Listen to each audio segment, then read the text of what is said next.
Next to the Sun is the newest album released by KAINA. There's a part of me that firmly believes that I've heard her release a song before or have been featured on something. There's just a familiarity with it. Having said that, I don't know if it matters too much because I'm not really sure what I got out of this album. The first time I sat down and listened to this album, I was kind of listening to it, but kind of letting it be a background noise while I was taking care of something else. So I thought it was alright. I wasn't entirely impressed, but I thought it was alright. Then I sat down and really paid attention to this album. And I picked this album apart so meticulously, unlike many albums I have recently. And there's not a whole lot of me that wants to really dwell on this that much more. I just feel like since I reviewed the album, it's time for me to just at least put out a review, let me share my thoughts, and let's wrap it up. There's not a whole lot that I really want to dwell on, so let's just go for it. Starting off this album, we get the song House, which is a very politically driven song if you're not catching on to it. It's not really trying to hide it either, and again, whichever side you lie on, that's fine, but if your message is louder than your music, I don't like it.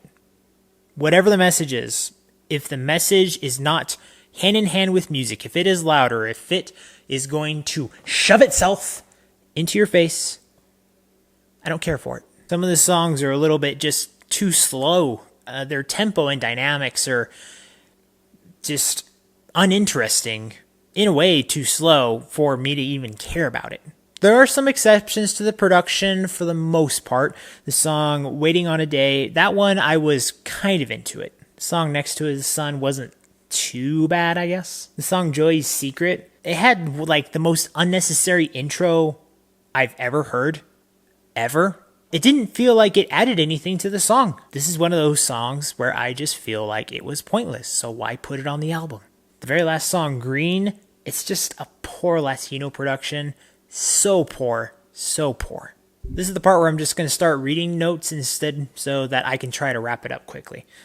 A lot of the production I feel I should like, but it is shrouded in blahs and a desire to be perceived, to have depth solely based on the type of genre it tries to utilize. Some of the drum beats in here do work, but a lot of the instrumentation is completely hollow.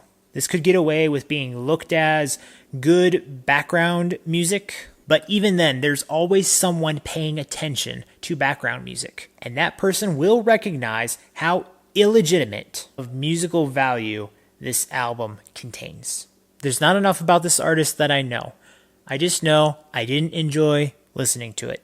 This feels like a project set on a mission to try and get people to pay attention to it, rather than a love for music. That is a very harsh thing from a musical and artistic point to say, and I mean it.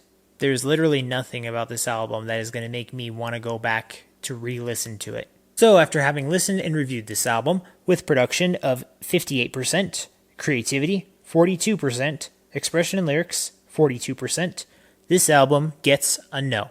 Such a waste. And the album cover just, it grabbed me, enticed me. It made me think, this I could probably potentially give a shot. I might like it. It kind of has a genre base that I am prone to like a little bit more than other genres from time to time.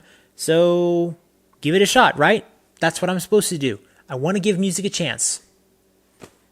As always, guys, thank you so much for watching. And remember, if you want to discover, promote, and review the best in entertainment, remember to subscribe and follow all the social media for this channel so you can get that yes in your life. See you next time. You know what? Now that I think about it, it's just the colors of the album. The art of it itself isn't that enticing, actually. So I guess I shouldn't be as surprised. Next to the Sun. Where's the sun? Where's the sun? Where is it?